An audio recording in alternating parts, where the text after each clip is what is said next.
नमस्कार। India debate में आप सबका स्वागत है। मैं हूं आशुतोष पाठक। आज बृहस्पतिवार है। कल गणेश चतुर्थी थी। पूरे देश भर में गणेश चतुर्थी की धूम है। खास तौर से मुंबई, महाराष्ट्र में कुछ लोग खैर मना रहे हैं। कुछ बकरे की अम्मा कब तक खैर मनाएगी, उसका राग लाप रहे हैं। लेकिन यह बात सही है कि मुंबई में गणपति महोत्सव की धूम है और लगातार सिद्धि विनायक मंदिर में श्रद्धालुओं का तांता हर दिन बढ़ता ही जा रहा है। विषय गणेश चतुर्थी या गणपति उत्सव, वो तो एक पक्ष है ही, लेकिन इसका एक इम्पैक्ट हुआ है। इम्पैक्ट हुआ ये कि तमाम वकीलों ने, तमाम जजों ने एक रिक्वेस्ट कर दिया जज साहब से कि लंबी छुट्टी नहीं मिल पाती है। गणपति महोत्सव के लिए हमें काम करना है, घर में छुट्टी चाहिए। वर्क प्रेशर है, दबाव रहता है घर में। तो एक दो दिन पहले भी छुट्टी थी ही। गणेश चतुर्थी की छुट्टी थी, बीच में एक दिन ये फ्राइडे आ रहा था और सैटरडे संडे को तो कोर्ट बंद ही रहता है। तो सैटरडे संडे की कोर्ट की बंदी है ही। एक दिन पहले छुट्टी हुई ही थी। एक एक दो दिन जो बीच में ये आ रहा है, इसको अगर आप छुट्टी में तब्दील कर दें मिलॉर्ड, तो बड़ा अच्छा रहेगा। आलोक राधे साहब, एलिवेशन हो गया है और अभी ये छुट्टी जब खत्म होगी तो वो सुप्रीम कोर्ट के जस्टिस के रूप में शपथ लेंगे। दिल उदार कर बैठे। और सब इनको मालूम था, तेलंगाना से चले थे, तेलंगाना से पहुंचे ये हाई कोर्ट मुंबई, और वहां से अब इनकी गाड़ी, इनकी टिकट, इनका जो टिकट है वो दिल्ली के लिए कट चुका है। और दिल्ली में आकर के ये वन ऑफ द जजेज ऑफ सुप्रीम कोर्ट के रूप में शपथ ले लेंगे। बड़ी अच्छी बात है। लेकिन जो कल शुक्रवार का इंतजार था, 14 अगस्त की बात को 29 के, बड़े, अब उसमें संयोग देखिए। आज की तारीख मिल सकती थी 28 की, लेकिन 7 तारीख को 14 किया गया और कहा कि हमको 2 सप्ताह का समय दीजिए, तो उसको 14 किया गया और 14 तारीख को सुनवाई हुई नहीं। उसको उठा करके 29 कर दिया गया और 29 के पहले ये जो चक्र, ये किसी एक का नहीं है, ये सारे लोगों का है। पूरे हाईकोर्ट में छुट्टी है। तो 29 तारीख की छुट्टी दे दी गई माननीय आलोक आराधे की तरफ से सबको। अब 29 को ही तारीख थी और इस फ्राइडे का कॉम्पनसेशन ये हो गया कि अगले महीने कोई एक सैटरडे को कंपनसेट कर दिया जाएगा। भाई, हम ही कानून बनाने वाले हैं, हम ही कानून बना देंगे, बना दिया।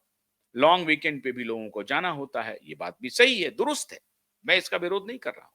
और गणपति महोत्सव बहुत बड़ा उत्सव है महाराष्ट्र के लिए, आज से नहीं, तिलक के जमाने से। तो ये बहुत बड़ा महोत्सव है, ये भी बात सही है, ये डिमांड भी जायज है। गणपति की पूजा करनी है, उस महोत्सव में शरीक होना है। हालांकि गणपति की कोई बात माननी नहीं है, लेकिन पूजा में शरीक होना है।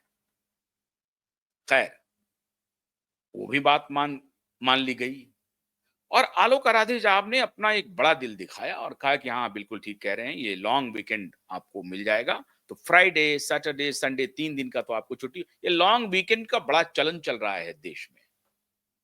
न्याय किसी को मिले नहीं मिले, न्याय में देरी हो जाए, तारीख पर तारीख लगती चली जाए, कोई फर्क नहीं पड़ता है लॉन्ग वीकेंड से। लेकिन किसी को दूर न रखा जाए। ये हमारा जो जुडिशरी है और हमारे पास जो न्याय की प्रक्रिया है, वो इतनी बेहतरीन है, पूरी दुनिया में सबसे आला। ऐसी अदालतें आपको देखने को नहीं मिलेंगी। जुलाई से बढ़ती आ रही है ये बात। जो 2 जुलाई, फिर वो हो गया 17 जुलाई, 15 जुलाई, फिर आ गया साहब की 7 अगस्त, फिर 14 अगस्त, फिर 29 अगस्त। बहुत कैलकुलेशन के साथ टाइमिंग दी गई थी, बहुत कैलकुलेशन के साथ, और पूरी शिद्दत के साथ मैं इस बात को कहता हूं, जिम्मेदारी के साथ, पूरी कॉन्स्पिरेसी करके इसकी जो तारीख दी गई, ध्यान से दी गई कि 29 अगस्त को दे दिया जाए। क्यों? क्योंकि 27 अगस्त को गणेश चतुर्थी है और 28 को एक दिन के लिए कोर्ट खुल सकता है, और 29 को सब लोग जो है सो छुट्टी के लिए जाएं। पहले से ही पता चलते रहता है। देखिए, एक लॉबी होती है जो सरकार में, वो छुट्टी का कैलेंडर लेकर के बैठा रहता है पूरे साल भर का, कि किस किस तारीख को सैटरडे संडे पड़ रहा है, किस तारीख को गजेटेड हॉलीडे है, किस तारीख को फेस्टिवल पड़ रहा है, हिंदू का पड़ रहा है, मुसलमान का पड़ रहा है, क्रिश्चियन का पड़ रहा है, उस दिन सरकारी छुट्टी का वो दिन है कि नहीं। बहुत सारे ऐसे हॉलीडे हैं जो जो धार्मिक हॉलीडे हैं, वो उसमें छुट्टी नहीं भी मिलती है। जैसे राखी के ऊपर छुट्टी नहीं मिलती है, रक्षाबंधन के ऊपर कुछ स्टेट में है, कुछ स्टेट में नहीं है, कहीं है कहीं नहीं है, लेकिन रक्षाबंधन पूरे देश भर में मनाया जाता है धूमधाम से, आपको मालूम है। तो इस तरह से बहुत सारे पर्व त्योहार हैं जिसमें कि छुट्टी कई बार नहीं भी मिलती है। तो एक पूरा गैंग जो है वो, और खास तौर से ये जो रोस्टरबाजी जो करते हैं ना, उनके पास सब कुछ पता रहता है। अभी 2026 का भी कैलेंडर उनके पास होगा, 27 का भी कैलेंडर होगा, 28 29 का भी कैलेंडर होगा, कि 26 में होली कब है, 26 में दशहरा कब है, 26 में दीपावली कब है, ये सब पता है। क्योंकि ये फिक्स्ड ही है, कैलेंडर उनके पास आ जाता है, और 1 साल 1.5 साल पहले तो कैलेंडर आ ही जाता है। तो वो कैलेंडर लेकर के रोस्टर लगाने वाले, और खासतौर से डिपार्टमेंट ऑफ रजिस्ट्रार, रजिस्ट्रार का जो ऑफिस है अदालत में, मोस्ट पावरफुल ऑफिस, तो वो ऑफिस तो कैलेंडर लेके बैठता है। और वो, आज मैं पूरी विनम्रता से और जिम्मेदारी से रजिस्ट्रार के ऑफिस पर ये आरोप लगाता हूं कि आप जानबूझ करके दिशा के केस को भटकाने के लिए, अटकाने के लिए, कि दिशा के पिता को न्याय न मिले, क्योंकि इसमें रसूखदार लोग हैं, अपने रसूखदार लोगों को राहत दे दिया जाए, इसलिए तारीख पर तारीख लगाते रहो। दुनिया की कोई अदालत मुझे चुनौती नहीं दे सकती इस मुद्दे पर, दुनिया की कोई अदालत। और अगर है तो मैं खुलेआम आपके सामने कह रहा हूं, और किसी भी अदालत के सामने पेश होने को तैयार हूं, और मैं अपनी दलील खुद दे सकता हूं, साक्ष्यों के आधार पर दे सकता हूं। और साक्ष्य, मैं कल सुन रहा था, मैं हैरान हूं, कल संघ के सरसंघ चालक बड़ी मॉरल की बात कर रहे थे, मुझे अच्छा लगा, नैतिक बातें कर रहे थे। लेकिन उनकी नैतिक बात लगता है कि महाराष्ट्र के मुख्यमंत्री नहीं सुनते हैं। 3 दिन से कार्यक्रम चल रहा है, आज मैं खुद उस कार्यक्रम में शिरकत करूंगा भी, मैं जाऊंगा। 5:30 बजे से वो कार्यक्रम है, मैं कोशिश करूंगा कि मैं जाऊं इस कार्यक्रम में। आज क्लोजिंग सेरेमनी है संघ प्रमुख की, संघ का जो 100 वर्ष की यात्रा है उसका। और बहुत अच्छी अच्छी बातें 2 दिनों में उन्होंने बताई हैं। पूरे देश को सुनना चाहिए, देश को मार्गदर्शन लेना चाहिए उनसे। बहुत नैतिक बातें उन्होंने बताई हैं। लेकिन क्या इन नैतिक बातों का कोई भी असर उन्हीं की पार्टी के मुख्यमंत्री महाराष्ट्र के, उनके ऊपर कुछ हो रहा है? नहीं हो रहा है।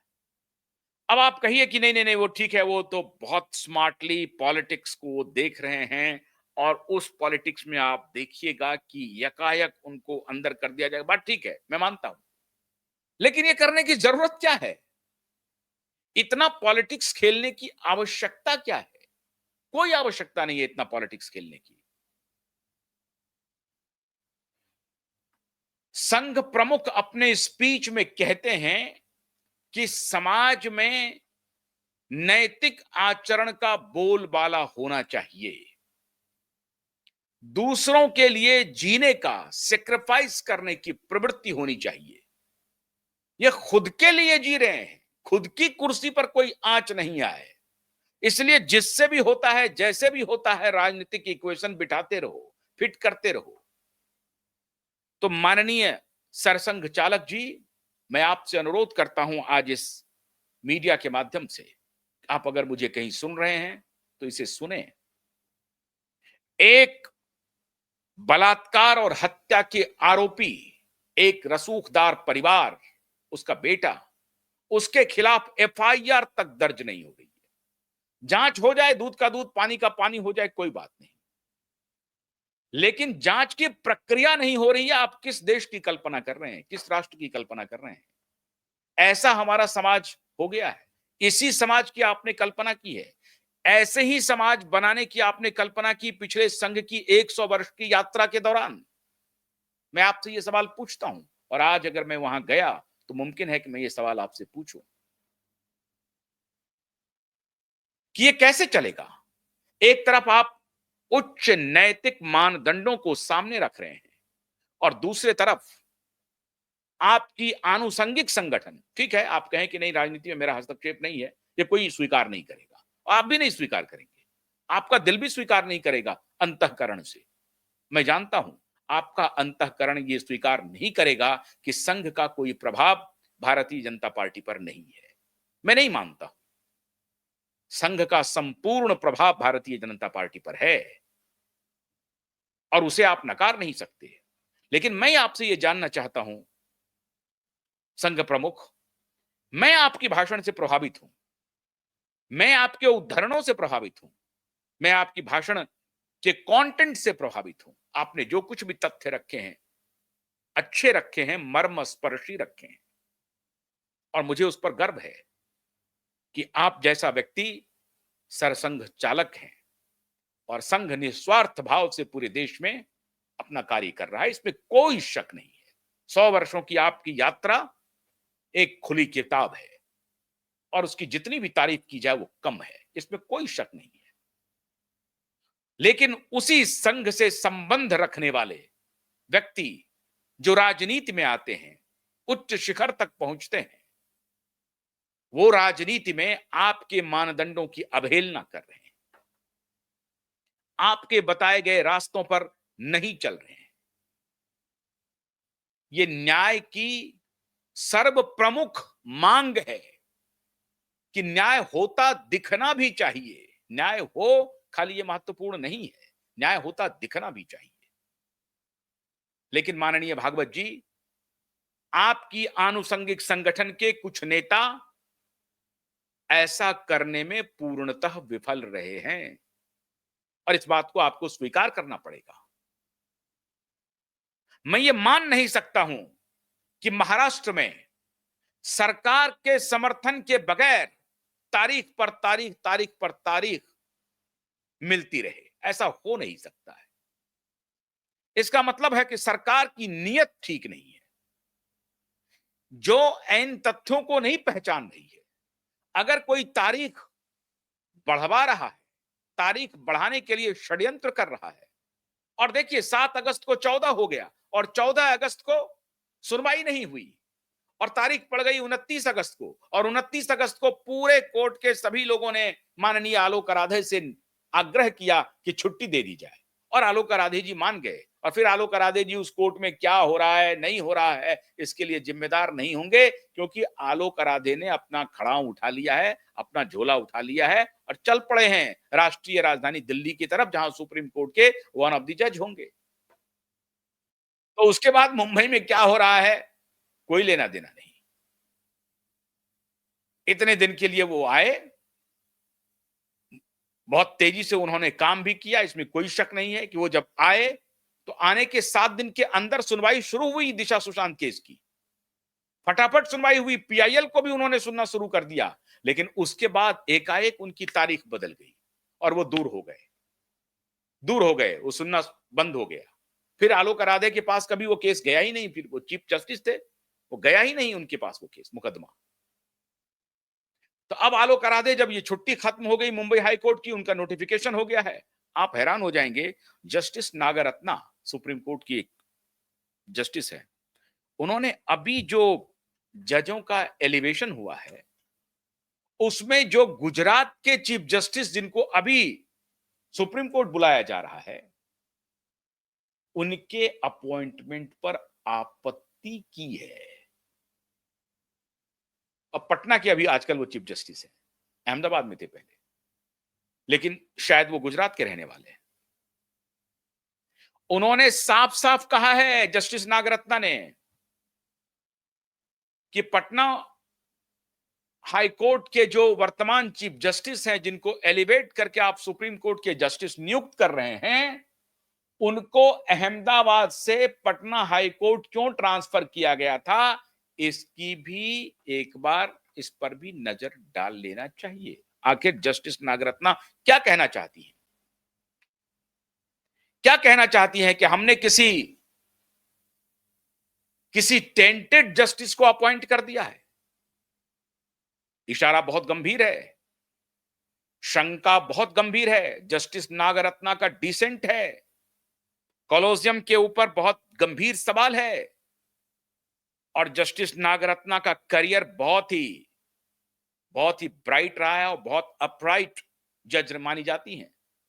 जस्टिस राग नागरत्ना ने यह शंका जाहिर की है कि पटना उच्च न्यायालय के वर्तमान जज, जो इसके पहले अहमदाबाद में जज थे, जब उनको पटना ट्रांसफर किया गया तो उसके ट्रांसफर करने के पीछे कारण क्या थे, इस पर नजर डालनी चाहिए। ऐसा क्यों कहा है जस्टिस नागरत्ना ने? न्यायालय इस देश में अपनी साख आहिस्ता आहिस्ता खोता जा रहा है। ये तारीखों का सिलसिला उनका कभी कम नहीं होता, और जब तारीख पड़ जाती है तो फिर नई तारीख देने का सिलसिला उनका चलता रहता है। रजिस्ट्रार के दफ्तर में क्या होता है नहीं होता है भगवान जाने, लेकिन माननीय मोहन भागवत जी, आपके 2 दिन के जो स्पीच हैं वो बड़ा मौजू है और बहुत समीचीन है। आज के परिप्रेक्ष्य में आपने जो वक्तव्य दिए हैं पिछले 2 दिनों में, मैं समझता हूं कि वो सीधा संकेत है देवेंद्र फडणवीस के लिए कि आप शासन किस तरह से चला रहे हैं। अब मुझे नहीं मालूम कि बाला साहब ठाकरे के पोते होने के कारण सब लोग मौन हैं, सब लोग जो कुछ चल रहा है चलने दे रहे हैं, ऐसा मैं नहीं मानता, बिल्कुल नहीं मानता। मैं संघ को नजदीक से समझता हूं, जानता हूं। संघ के लोग इस तरह का आचरण नहीं कर सकते। उनके लिए समाज, देश सर्वोपरि है। समाज और देश की कीमत पर किसी व्यक्ति में उनकी कोई आस्था नहीं है। व्यक्ति में आस्था है जो समाज के लिए और देश के लिए काम कर रहे हैं, उनके प्रति उनकी आस्था है। जो समाज सेवी हैं, जो राष्ट्रभक्त हैं, उनके प्रति उनकी आस्था है। जो राष्ट्र उत्थान के लिए कार्य करने वाले हैं, उनके प्रति आस्था है। ये लुच्चों के प्रति उनकी आस्था नहीं हो सकती, चरसियों के पीछे उनकी आस्था नहीं हो सकती, बलात्कार के आरोपियों के पीछे उनकी आस्था नहीं हो सकती, हत्या के आरोपी के पीछे उनकी आस्था नहीं हो सकती, बिल्कुल नहीं हो सकती। इसीलिए सीधा संकेत और संदेश मोहन भागवत देवेंद्र फडणवीस के लिए है, और ये तारीख बढ़ाने में सरकारी तंत्र पूरी तरह से इन्वॉल्व है। मालूम था उनको कि 29 तारीख को इस तरह का तारीख अब हम लोग तो कल्पना भी नहीं करते, हम लोग तो सोचते भी नहीं है कि उस दिन क्या है, उसके पीछे क्या है, क्योंकि इतना 3-5 समझते नहीं है। स्ट्रेट अवे देखते हैं कि यहां गलत है, इस गलत का विरोध होना चाहिए, और ये जस्टिस है, इस जस्टिस के साथ खड़ा होना चाहिए। लेकिन ये तिकड़मी लोग जो हैं, जो अघोरी पूजा करने वाले लोग हैं, वो सब कुछ को नजर में रखते हैं। एक पैरेलल अघोरी पूजकों की सत्ता इस देश में चल रही है। छद्मियों की, भ्रष्टाचारियों की, कुकृत्य करने वालों की, अत्याचारियों की, अनाचारियों की, ये पूरा गैंग है जो पैरेलल है, जो सत्ता को कब्जे में किया हुआ है, वो चला रहे हैं पूरी तरह से। तो उनको मालूम है कि 29 अगस्त की जो तारीख है उस दिन कुछ ना कुछ हो जाएगा और तारीख बढ़ जाएगी। हतोत्साहित करने की पूरी कोशिश है कि क्यूबाइब नेटवर्क कार्यक्रम करना बंद कर दे, इस आवाज को बंद कर दे, बोलना बंद कर दे। मैंने पहले भी कहा है, सारे लोग चुप हो जाएंगे, आपका ये क्यूबाइब नेटवर्क चुप नहीं होगा और इन लोगों को बेनकाब करते रहेंगे, एक्सपोज करते रहेंगे, अब बड़े से बड़े लोगों को, सत्ताधीशों को और न्यायाधीशों को भी, न्यायाधीशों की उस मंडली को भी एक्सपोज करेंगे जो तिकड़म कर रहे हैं, जो तिकड़मी है। ऐसे न्यायाधीशों को भी एक्सपोज करना हमारी जिम्मेदारी है, क्योंकि हमारी प्रतिबद्धता आपके प्रति है, आपसे तात्पर्य है न्याय के प्रति है, कानून के प्रति है, व्यक्ति के प्रति नहीं है। अगर वो व्यक्ति न्याय के प्रति प्रतिबद्ध है तो हम उनके प्रति प्रतिबद्ध हैं, अगर वो व्यक्ति न्याय के प्रति प्रतिबद्ध नहीं है तो हमारी कोई प्रतिबद्धता उनके साथ खड़ी नहीं है, हम खड़े नहीं हो सकते उनके साथ। लेकिन इनकी कोशिश यही है कि थका दें। कितने दिन ये करेंगे कार्यक्रम, कितने दिन बोलते रहेंगे, इनको थकाओ। हम थकने वाले नहीं हैं, किसी भी सूरत में नहीं थकेंगे और आवश्यकता पड़ी तो आपकी सर्वोच्च सत्ता संघ प्रमुख को मैं ये बात मीडिया के माध्यम से कहना चाहता हूं कि महाराष्ट्र की सरकार आदित्य ठाकरे के मामले में, दिशा और सुशांत के केस के मामले में पारदर्शी तरीके से काम नहीं कर रही है। वो शक के घेरे में काम कर रही है, उनके ऊपर सवाल उठ रहे हैं, गंभीर सवाल उठ रहे हैं और मैं संघ प्रमुख से यह आग्रह कर रहा हूं कि आपके बड़े चहेते भी हैं वो, उनको ये निर्देश दीजिए। देश में थू-थू हो रही है, देश देख रहा है। 22 में एसआईटी कोई काम नहीं किया, 23 में पीआईएल फाइल हुआ तो फिर कहा कि एसआईटी का ऑफिसर का नाम कर दिया, फिर 24 आया वो खत्म, 25 भी खत्म होने जा रहा है, कुछ नहीं हुआ इस सरकार ने। और अब सरकार की पुलिस एफिडेविट देकर के कह रही है कि नहीं नहीं वो तो सुसाइड था, जबकि आपके ही ये मुख्यमंत्री कह रहे थे कि हमारे पास फ्रेश एविडेंस है इसलिए मैंने एसआईटी गठित किया। ब्रॉड डे लाइट में झूठ बोला जा रहा है, शर्मसार करने वाले कथन दोहराए जा रहे हैं, लेकिन मीडिया इसे तवज्जो नहीं दे रही है। क्यूबाइब नेटवर्क वो मीडिया नहीं है। क्यूबाइब नेटवर्क संघ के विचारों के साथ खड़ा है, सनातनी विचारों के साथ खड़ा है, राष्ट्रोदय के लिए जो संघ के विचार हैं उसके प्रति प्रतिबद्ध है, समाज उत्थान के लिए जो संघ कार्य कर रहे हैं उसकी सराहना के लिए भी प्रतिबद्ध है।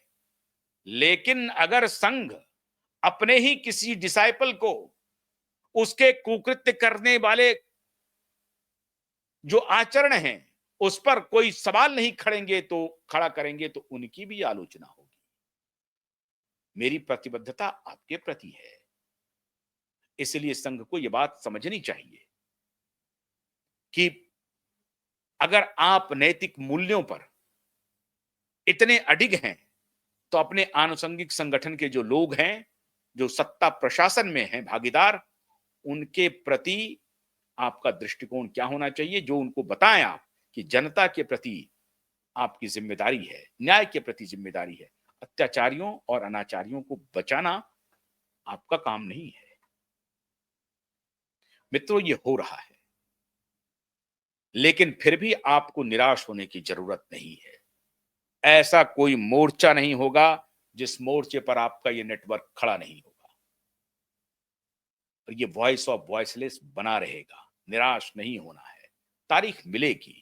अगस्त में नहीं मिला कोई बात नहीं है, सितंबर में मिलेगी, लेकिन इसे एक्सपोज भी करते रहेंगे, पूरी तरह से एक्सपोज करेंगे, निडर होकर के एक्सपोज करेंगे। और आपको मालूम है मैं इनके टुकड़े पर पलने वाला हूं नहीं, आपके सहयोग पर चल रहा हूं, तो इनसे डरने की भी जरूरत नहीं है। बिल्कुल निश्चिंत रहिए, निराश होने की जरूरत नहीं है। ये हमारा हौसला तोड़ने की कोशिश कर रहे हैं कि मैं कार्यक्रम बंद कर दूं। मैं इस मुद्दे से हट जाऊं। क्या आज फिर तारीख लग गई और आखिर में ये निराश हो जाएगा और छोड़ देगा? हम छोड़ने वाले नहीं हैं, बिल्कुल नहीं छोड़ेंगे, चिंता मत कीजिए।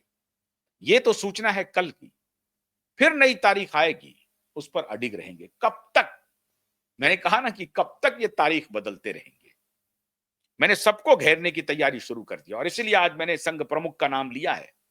मैंने संघ प्रमुख से ये आग्रह किया है कि ऐसे मुख्यमंत्रियों को जो पारदर्शी तरीके से काम नहीं कर रहे हैं, जो न्यायिक प्रक्रिया में अड़चन डाल रहे हैं, उनके खिलाफ आपको कार्य करना चाहिए और अगर करना चाहते हैं, अगर कर रहे हैं, अंदरूनी तरीके से कर रहे हैं, तो वो भी जनता को बताएं। तो न्याय होता हुआ दिखना भी चाहिए। इंतजार करते हैं दूसरी तारीख का। बहुत बहुत शुक्रिया। नमस्कार।